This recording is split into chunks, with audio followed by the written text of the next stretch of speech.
the performance happens. He asks you guys to sign, on the dotted line, and you guys hit the studio with him.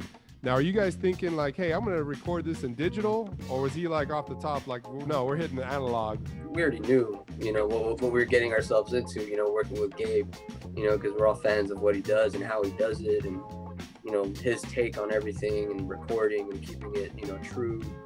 So I think we were all even more excited, for that reason. He also didn't necessarily sign us right away at that show. He was just like, let's go cut a record.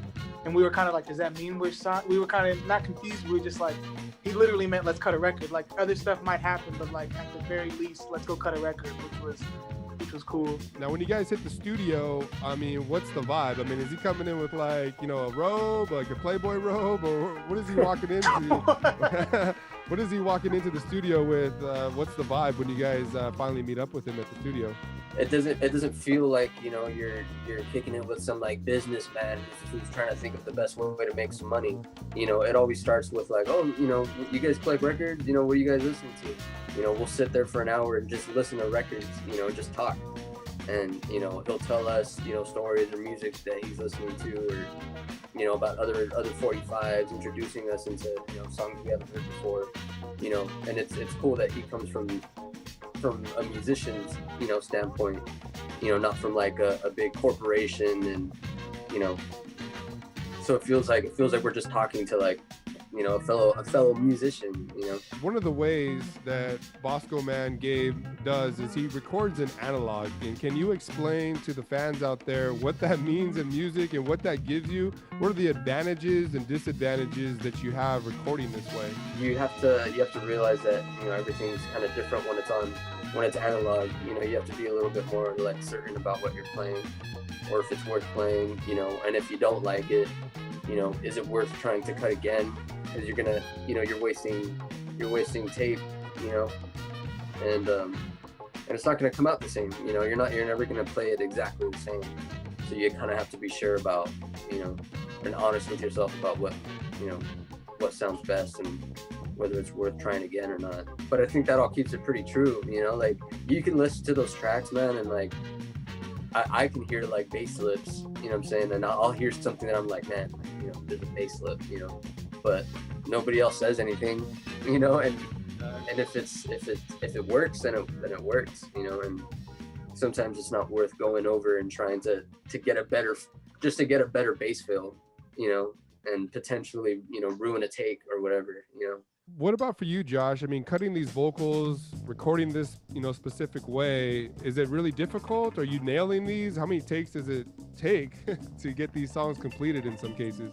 I love singing at the studio because they got top of the line ribbon and like these crazy condenser mics, these crazy ribbon mics that aren't used by studios these days. So like, and the reverb and all the stuff they have is great, but it can be hard to get in the moment just because I got used to how we sounded in Alex's studio, and for some reason singing in the garage I was like really free because it's like the microphone is just right there, it's just the dynamic, and it's just like I felt like performing.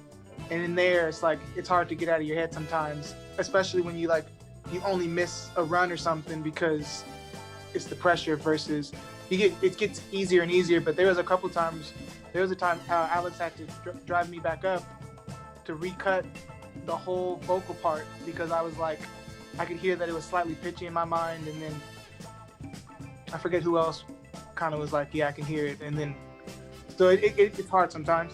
As far as what's working with Gabriel, him being such a musician and having this knowledge, I mean, how much does that help you guys or give you an advantage when you're coming up with these songs? It gives us a different way to look at it, look at the song, different than how we're already seeing it or what we might think that it sounds like, He's not like my way or the highway. He's like, here's what I think.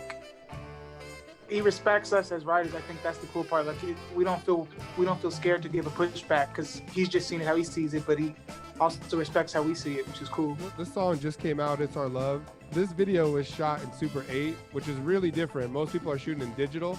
But what was it like working with the person that put this together, and who was the person that put this together for you guys? Yeah, we worked with our friend David Lampley, and it was super chill. Like it was kind of like a loose concept. So really we were just hanging out, and he kind of just captured moments and sometimes we didn't really know that he was shooting us, you know. So we're just hanging out, and he has like a specific style when he shoots.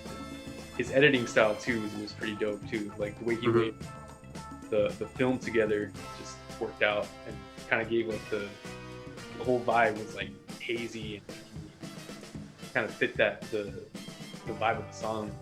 So there's a new 45 that's out with the Sacred Souls. Obviously, for the other ones that are out there, they were like flew off the shelves. What's the new 45 that people can expect from you guys?